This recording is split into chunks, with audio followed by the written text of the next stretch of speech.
On est à 16 millions 5 de retraités sur une population de 70 millions à peu près. On n'a jamais été un pourcentage pareil. On ne veut pas être un poids et il faut absolument trouver des solutions. Et ce groupe-là a des solutions intéressantes.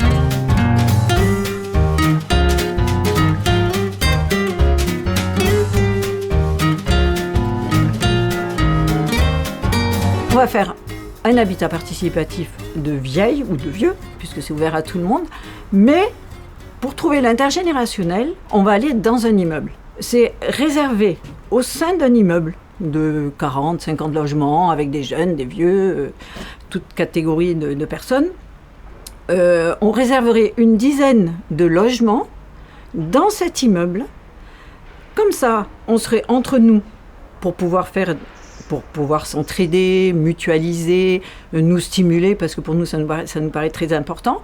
Et en même temps, on serait dans un environnement de personnes plus jeunes, où on pourrait faire aussi un bon voisinage, faire des échanges avec ces nouveaux voisins, qui ne sont pas forcément choisis, mais ça nous plaisait bien. Parce qu'en tant que vieux, on s'est dit, finalement, on reste dans la vie. Et puis, on peut proposer des services, et eux peuvent aussi nous rendre des services. Il peut y avoir aussi un échange avec ces autres locataires. C'est un habitat participatif pour des seniors, mais en location. Jusqu'à présent, c'est surtout en pleine propriété, en location et dans un immeuble où d'autres générations seraient présentes. Le mythe de vieillir chez soi propriétaire, ou le mythe d'être propriétaire, ça va tant qu'on a de l'argent et qu'on est en bonne santé.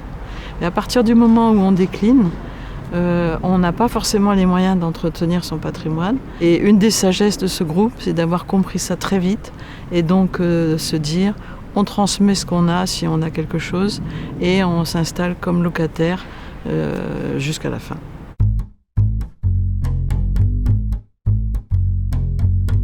Ce projet, c'est en effet chacune dans son appartement, disséminé dans un immeuble, pas tout au même étage, avec ou bien des couloirs et des paliers assez vastes pour qu'on puisse s'y croiser, se poser même avec des fauteuils, des banquettes pour discuter 5 minutes, une salle commune, tout ça dans l'idéal. Des choses à mutualiser, à partager, à faire, mais avoir son chez-soi aussi, c'est important.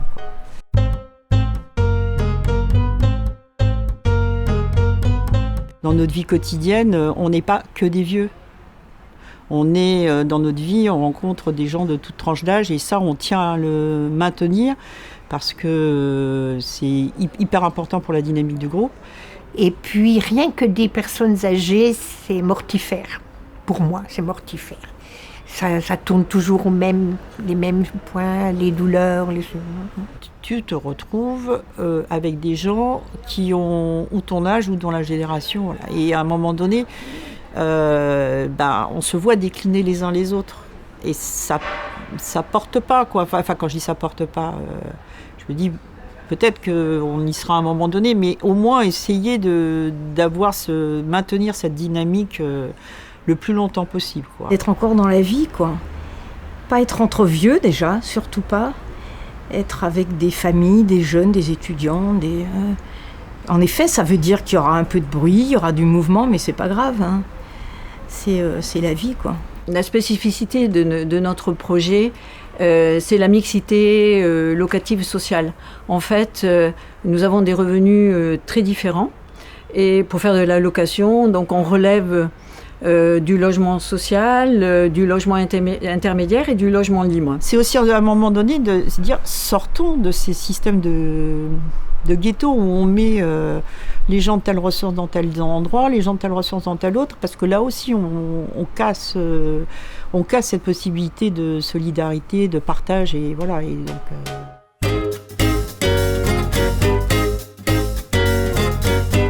Je sais pas, si on fait par exemple de l'aide aux devoirs dans notre immeuble, c'est hyper important pour les gamins, pour les instits, pour les parents, pour la société, pour l'avenir. La dynamique de ce groupe-là, précisément, peut petit à petit instaurer un climat d'échange Et voilà, ça peut être favorable, ça peut être reçu favorablement. Peut-être pas, mais on a encore l'énergie et on a envie de tester.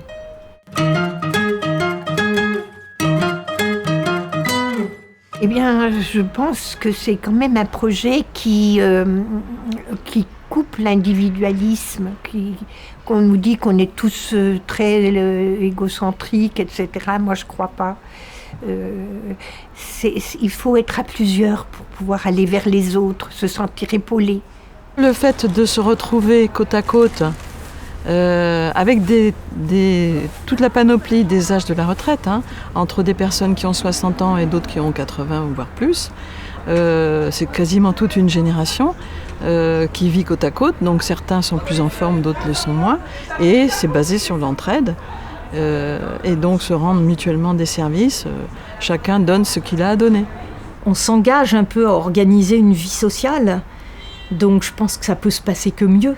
Le lien et la transmission, je crois, de transmettre toutes ces valeurs qui sont de s'occuper de son prochain sans l'envahir.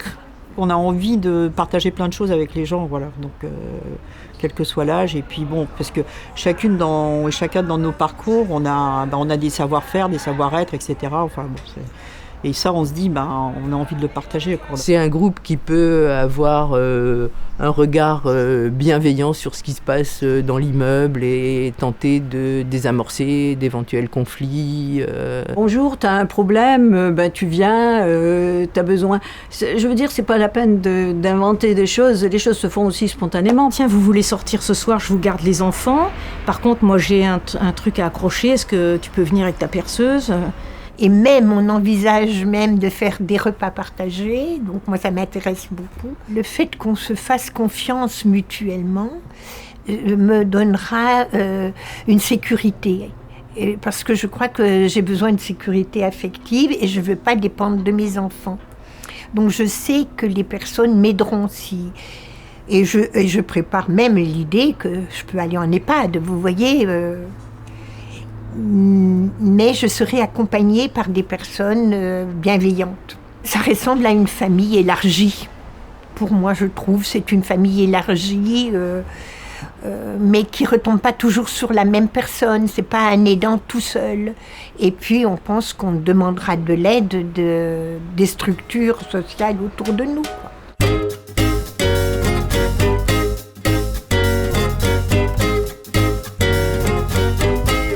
On est vieux et on a envie de bien mener notre vieillesse, de bien la vivre. Oui, d'être autonome, oui, d'avoir sa règle de vie.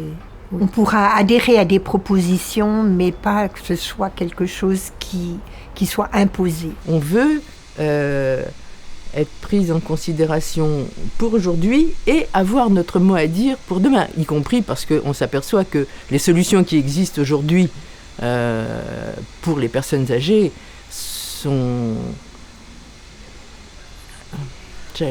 J'allais dire un gros mot, mais elles ne sont pas humaines, quoi. Elles sont pas humaines. On a pensé notre avenir pour nous, principalement le corps médical et sanitaire. Vraisemblablement, il y a des situations de dépendance où c'est nécessaire et où c'est adapté, où les solutions sont adaptées. Mais avant d'en arriver là, notre objectif, c'est de repousser cette période, si elle doit nous arriver personnellement, c'est de la repousser le plus loin possible. Bien des seniors qui vivent seuls chez eux souffrent d'isolement. Et on sait que l'isolement est quand même un facteur de perte d'autonomie. Enfin, on perd pied, là, vite fait. Pour les personnes, c'est important. Pour la collectivité aussi, parce que si on retarde la perte d'autonomie, c'est des économies pour la société. On peut peut-être mutualiser les aides aussi. Bon, je veux dire, on a plein de choses à découvrir et à apprendre, à imaginer. Tout bénef. Franchement, il faut y aller.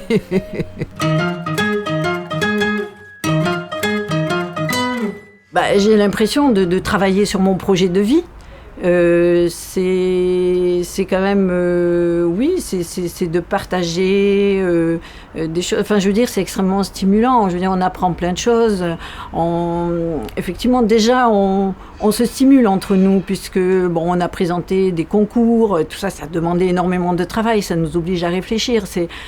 Ouais, donc je me sens vraiment bien, quoi, dans le groupe. L'intelligence collective, j'adore. Donc ce qui fait que le fait de se retrouver sur des projets comme ça, pour moi, c'est toujours fort dans le sens où ça te fait cogiter. Tu réfléchis, tu penses, tu dis, enfin, t'échanges, tu partages. Et puis parce que bon, on a des moments, voilà, on a un bon sens de l'humour globalement. On partage des temps festifs. Vous voyez, je repense à la phrase de Victor. Aux vieillesses, vous savez, c'est un naufrage. Non, de montrer qu'on peut faire autre chose, quoi, qu'on peut vieillir autrement, oui. Avec joie, presque, oui. Parce que c'est une étape de la vie. Il ne faut pas accepter son vieillissement comme une fatalité. Il faut se dire qu'on peut faire changer les choses et qu'on a le droit de les faire changer, qu'on a le droit à une autre forme de vie. On ne doit pas se laisser finir. Je pense qu'il faut vraiment jusqu'au bout être vivant, quoi. Et vraiment être citoyen jusqu'au bout.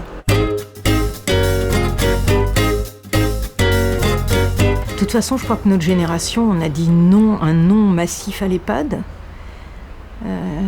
On veut continuer, on est des vieux, on s'appelle des vieux, on en a marre aussi qu'on tourne autour des mots en disant les seniors, les personnes âgées, etc.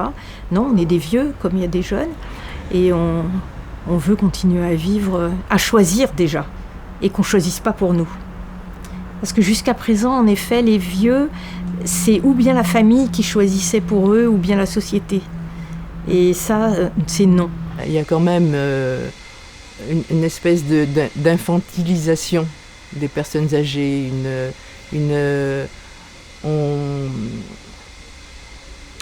on les considère pas comme, on les considère plus à partir d'un certain âge, je sais pas lequel, comme des personnes, des citoyens à part entière. Et ça, c'est pas supportable.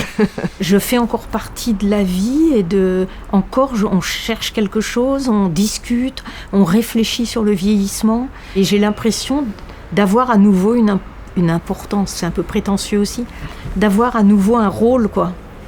Que sinon on n'a plus quand on arrête de travailler.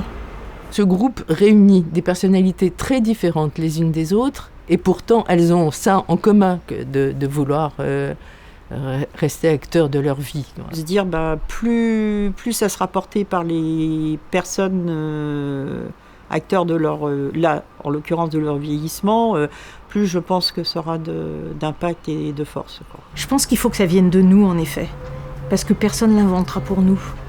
Fait la démonstration que, bien qu'âgés, on continue à avoir des idées novatrices, et y compris pour se prendre en charge soi-même.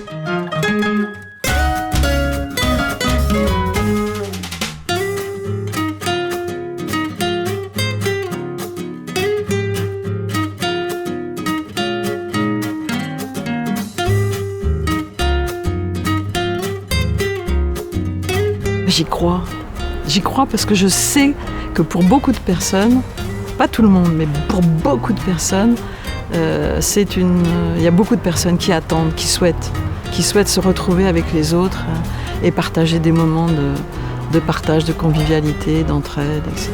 J'y crois.